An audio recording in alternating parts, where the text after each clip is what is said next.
There certainly are people whose form of prayer looks like sitting quietly with hands folded and heads bowed, and a string of words that sound something like written prayers from our liturgy. And there are even people who do that kind of prayer very regularly. In the 3rd century, monastic communities of the Christian faith took upon themselves a more ancient Jewish practice of praying at fixed times during the day. And then in the 6th century, Saint Benedict expanded that into 7 times a day with very particular purposes for each of those 7 periodic prayers throughout the day. Our Muslim siblings unroll their prayer mats, turn toward the east, and offer prayers 5 times a day with great devotion. Now, this type of regularized and organized prayer happens for me on a regular basis, but mostly in public. At church, at the beginning of meetings of the church, or when I am visiting with people in their homes. But more often, my prayers happen in far less structured ways. When I'm driving a car and thinking about you all, my family of faith, and a worry grips my stomach about one or the other, and I formulate a sentence or two while trying to draw into my mind a physical image of who you are. Or when I walk the dogs and I marvel momentarily at the beauty of some cloud formation over the trees, and I thank God for such a revelation, and I remember someone who may be struggling or sad or alone. Or it's when I'm washing dishes and a momentary irritation passes through my mind that I need to do the chore once again, but then I pause and think about how lovely it is to have my hands in warm water, and the dishes and the pots are part of a sign of God's provisioning me day after day, and I offer gratitude. Or sometimes it happens when I read Reuters in the morning and a story of some distant war or some family that's been brought in by ice. My breath catches and a prayer slips out as I exhale. I quizzed a few of my clergy friends about their prayer habits this week.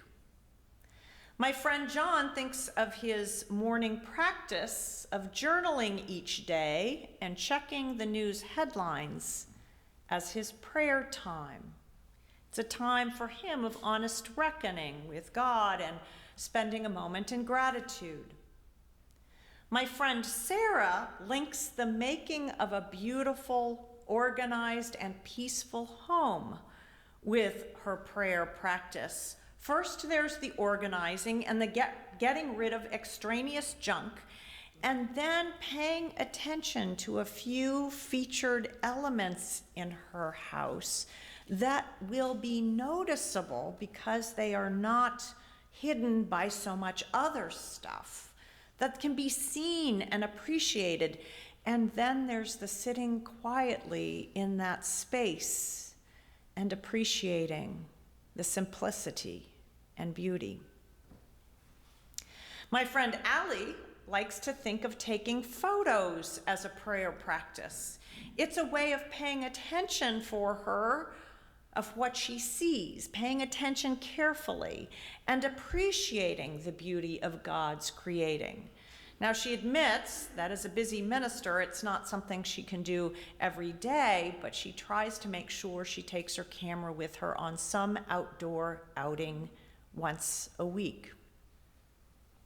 My friend JT considers running his time of prayer when the head for him is most clear and what matters most comes to the surface. Only my friend Scott, who is trained as a spiritual director, practices that form of prayer regularly, that is, sitting and stringing words together. Still, as a spiritual director, he says to me, whatever directs your attention to God and helps you hear God's voice, that is prayer. Today's story in Scripture is about the persistence of prayer. And we sometimes mistakenly think that prayer is a particular type of exercise. But what I love about this morning's story is a kind of ordinariness to it. The widow is not eloquent. She does not bow her head. She just keeps showing up time and time again in front of the judge, pleading her case. She is consistent, constant, and relentless. Persistence is her prayer. And so I have just 2 bits of wisdom for you all today. The first is that the expert in prayer is not me, it's you. Whatever you do in your daily life that helps you be aware of God's presence, to hold up your need, to think something in gratitude, to give yourself space to hear God's voice, God's nudging, whatever that is prayer done rightly. Whatever you can make as a regular form of attention and practice, that is your expertise in prayer. If you love it when I offer prayers in meetings, well, what that teaches you is that I have good training in liturgy, which is the work of the people. That's a professional skill, and it's effective, but it is not the best or the ideal form of prayer. It is just something professionals do, and you all can do too if that ends up being your practice. I am not a better prayer than many of you in my daily work. You are the expert in your own form of prayer. And the second piece of wisdom is that prayer needs a lifespan. Now, we all joke about foxhole prayers, that cliche, and there is nothing wrong with those prayers that pop up every now and then in our deepest moments of need. But the best fruits, the richest and most nourishing fruits of prayer come through persistence, through praying with tenacity, praying habitually, regularly, doggedly, and frequently. Praying long doesn't mean sitting for 3 hours straight.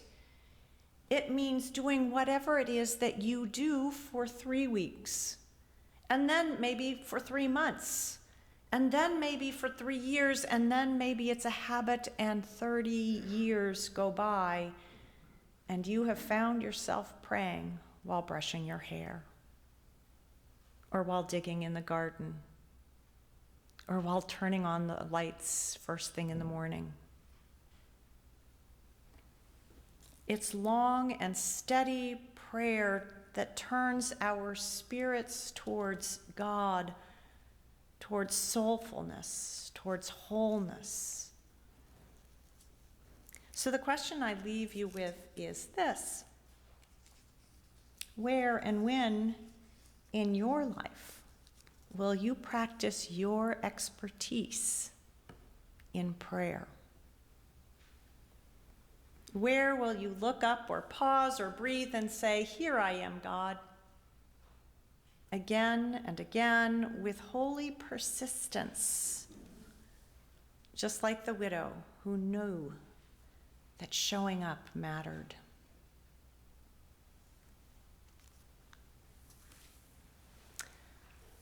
In that spirit, we sing a chant from the Taizé community. I'll sing it through once, and then you are welcome to join me as we sing it through 3 more times. O Lord, hear my prayer. O Lord, hear my prayer. When I call, answer me. O Lord, hear my prayer. O Lord, hear my prayer. Come and listen to me. O Lord, hear my prayer. O Lord, hear my prayer. When I call, answer me. O Lord, hear my prayer. O Lord, hear my prayer. Come and listen to me. O Lord, hear my prayer. O Lord, hear my prayer. When I call, answer me. O Lord, hear my prayer. O Lord, hear my prayer. Come and listen to me. O Lord, hear my prayer. O Lord, hear my prayer. When I call, answer me. O Lord, hear my prayer. O Lord, hear my prayer. Come and listen to me.